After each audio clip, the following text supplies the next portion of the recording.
welcome to another edition of my father's Firearms with Trey Veston. Trey Veston, not my real name, for obvious reasons. And I am back out at my dad's range, and I'm shooting two of his pistols today. Last week I fired this Kimber Crimson Carry 2 pistol, and I got the laser working on it, got it sort of sighted in, and I just realized I forgot to bring the little tiny little Allen wrench to adjust it today.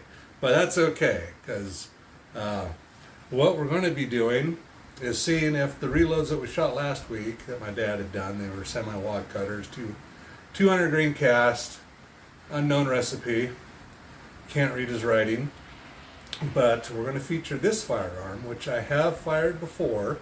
I think I did a short video on it, but it's his barbecue gun, his Colt 1911A1 that he began to customize with the actual Hippo Ivory U.S. Marine Corps tribute grips. So he was a jarhead, and he had the slide polished and some gold inlay done. A nice Bomar sight installed.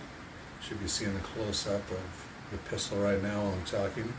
And so I wanted to see if those semi-wad cutters worked in this Colt, because this was his only other 1911, and they failed miserably in the Kimber. Kimber hated them. They wouldn't go into battery. They were keyholing on the target. So I brought them back, and we're going to see if maybe he developed those for his other 1911, which I'm hoping, because he made a bunch of them. I think I've got 300 rounds of those. I also found some more reloads that he had, and they were, looks like they're using a standard full metal jacket, probably 200 grain, maybe 230. But of course, no data on that, just this 45 ACP. And then I bought today, I hate buying ammo because I reload, but I'm not set up to reload 45 ACP. I bought some Federal 230 grain full metal jacket, American Eagle. Usually shoots pretty good. We'll shoot that through both, see how it is. But today is a typical day in the Pacific Northwest, right on the Idaho-Washington border. I'm actually a couple miles into Idaho at my dad's place. I don't know if you can see the cows. Neighbors' cows always get into my pasture, which is fine to keep the grass down, but good thing I didn't want to shoot any rifles today. But it is a miserable, blustery day. It's been constantly raining. Initially today I was going to shoot, I bought some tannerite and some pumpkins. We're going to blow up pumpkins at the rifle, but it's just so miserable. It's windy, it's rainy, it's just gross. So we're going to shoot pistols. I can do that inside, and I don't have to walk very far in the rain to check the targets. Just hopefully the targets will stay up. Well, I've got our paper targets, so. But let's get shooting and see how my dad's reloads do in his other 1911, and then we'll see how the Kimber does with some factory loads, and see if we can't get to that coveted 2-inch group at 25 yards. That's really my holy grail of defensive carry pistols, is 2 inches at 25 yards, 5-shot group with the rest. Alrighty, let's shoot the Colt 1911A1 custom, semi-custom. Alrighty. Alrighty, let's see if we can't. It's getting dark out there, so we'll just go center of mass, left target.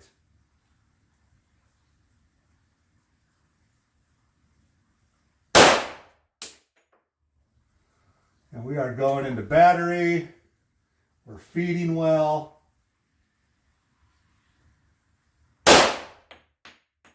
Everything's functioning fine with the Colt.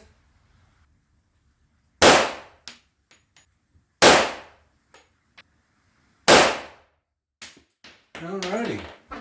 Functioned flawlessly, locked back, fed fine. No idea the accuracy. So we better go check it out. Okay.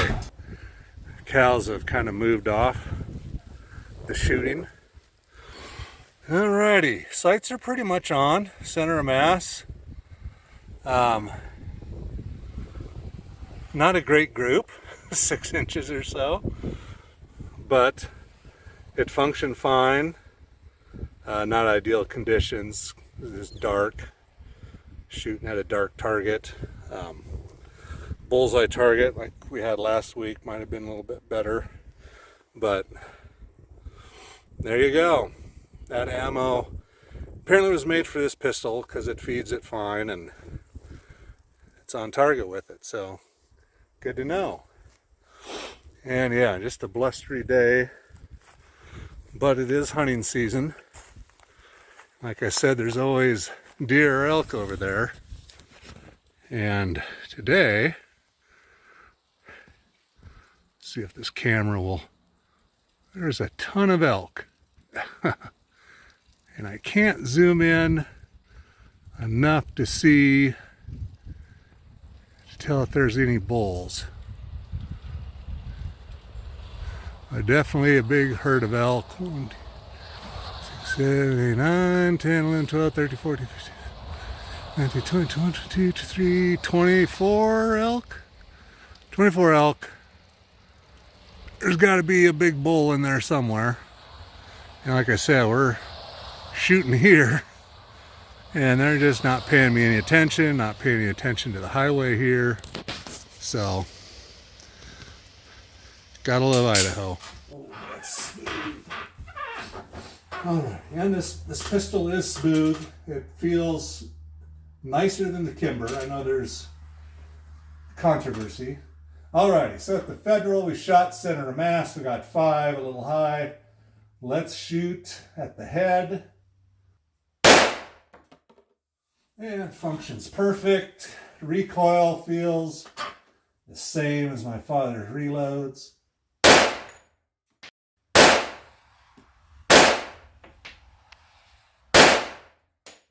5 shots, 25 yards. Pistol's clear. Let's go see how those turned out. Alrighty, finally stopped raining and the cows moved out. Elk are still there. I forgot to wear my cool fat guy YouTuber hat. But it's not raining, so we're good. So let's take a look at these targets. Okay. We'll edit that out. Maybe not. I don't know. Alrighty. There's the group. 5 shots, 25 yards with the Federal factory 230 ball, full metal jacket. I see 4 shots. I know my math is hard. I'm not very good at it. But I only see 4 holes. And so I don't know where the 5th one went. We'll assume it's up here somewhere and killed something in the background. So anyway, I got a fresh target. We threw up one of these bullseye ones. So we'll shoot that. And yeah, but it was better than the reloads, that group, until, yeah, I flubbed one apparently. So yeah, it's probably about 4-inch group, which still is not good enough for my carry pistols, but alrighty. Well, let's try my actual carry pistol with some reloads or with some actual Federals and see how it does. Kimber Pro Crimson Carry 2 with Federal 230 grain. And we've got the laser. So the laser, like I said, it's not on. Looks like it's a few inches off at 25 yards. Now you can actually see it now. That's dead on the bullseye, but when I put my sights dead on the bullseye, it's right about there. So,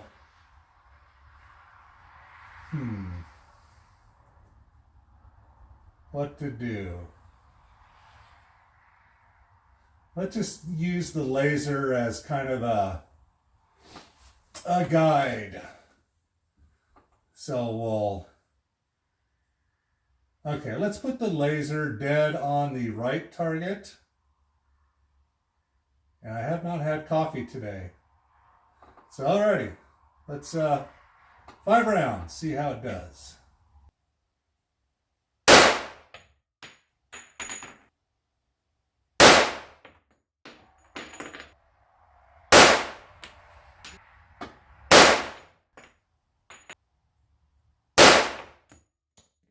There we go, 5 rounds, function fine. A lot of kick with those rounds. Now I am used to shooting 40 and 10 millimeters, so I don't know, 45 ACP out of a commander size. It's pretty stout. I don't know why people complain about the 40 if they never complained about the 45. But alrighty, let's see how it did. Alright, that's where we were aiming with the laser. Laser is pointed dead center of mass. And like I said, it was a bit off. But we've got all 5 shots in about, yeah, it's 2.5 inches or so. So at 25 yards with cheap Federals, range ammo, that's not bad. So, okay. So now we know, maybe if we aim up here with the laser, it'll get us closer to center of mass. Or I could remember to take my, bring my little tiny Allen wrench with me so we could get this dialed in correctly one of these days. But, alrighty, I don't tend to use the laser for self-defense anyway, so let's keep shooting. All this shooting, and those elk are still up there. Dialed in, I got 12 power zoom. And the herd is still up there, just happily munching away. Most of them have gone up over the hill, but they're not concerned at all with me shooting. Maybe they know the sound of a 45 ACP and they know they're out of range. They say they are pretty smart critters, so. Alrighty. Okay, last round we're going to fire some reloads I found today. It's actually scrounging around for some 375 H&H Magnum and some other loads. Trying to find some 25-06 in a box that has a load recipe on it. So hopefully I can duplicate that awesome load from last week's shooting. But anyway, these look like a flat point plated bullet 45 ACP. Simply says 45 ACP on there. And there you go. There's no other markings, no recipe. So if they shoot really well, that's going to suck because I have no idea what they are. So let's see how they shoot. Alrighty, let's get the laser on. We'll aim the laser at the top shoulder area. My dad's unknown reloads. We'll just, and this shooting stick, it's designed for his Sharps rifles. So it's not really suited for a pistol, but what the heck. I am just not, the laser's very confidence, not inspiring. It is jumping all over the place. It's like the sights look steady, but that laser's like, do I have a condition? And the other issue.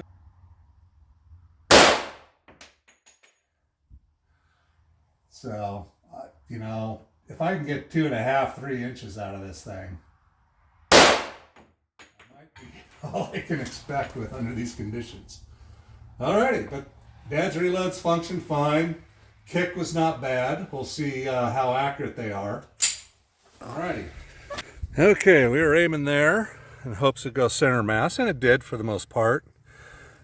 Which is weird. We've got 4 shots there, about 2.5 inches, same as down there.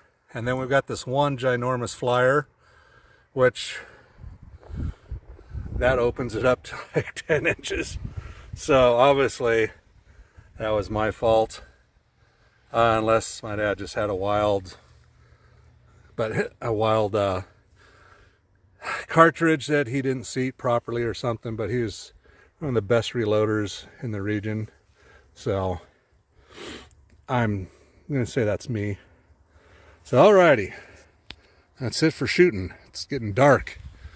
The rain has stopped, and I'm gonna say that's gonna be short-lived. This is North Idaho, Eastern Washington, And it's gray and miserable and wet and brown like this for 8 months out of the year. So don't move here. It's awful. It's depressing and you'll hate it. Stay in sunny California. All right, to wrap up this video, yeah, just a few things stood out. My father's semi-wad cutter, 200 grain cast lead rounds, reloads functioned perfectly in this 1911 and not at all in this one.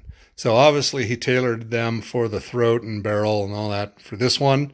So obviously he knew what he was doing. So his other reloads that we fired through this one, with his unknown plated bullets, did good. And one flyer, that was on me. Now comparing both pistols, it's tough. I mean, the laser, I don't like it. Don't like the laser. It's a gimmick. I don't like it for a defensive carry. It's kind of fun to play with at the range. I don't know. It's very controversial, and I have such little experience shooting a laser that I don't want to say any absolutes. But I don't think I would go out of my way to buy one. So as far as plans for the custom Colt, we talked about that earlier. Some tasteful mods if I ever find a good gunsmith around here. Yeah. Shooting them, a trigger was good on both. The Colt just felt, it felt more tight and solid. Even though it's only a 1911 A1, it was a lower class model than the Kimber Pro Crimson Carry 2. And the Kimber was okay. It just felt rougher around the edges than the Colt. So I guess that's to be expected. But anyway, that's my impressions. Next weekend, hopefully I'll have my new TSOS 10 millimeter. But I also have a rifle and 375 H&H Magnum that I'd like to shoot. So we'll see how that goes. Alrighty. And Trey Veston out. See you next week on my father's Firearms.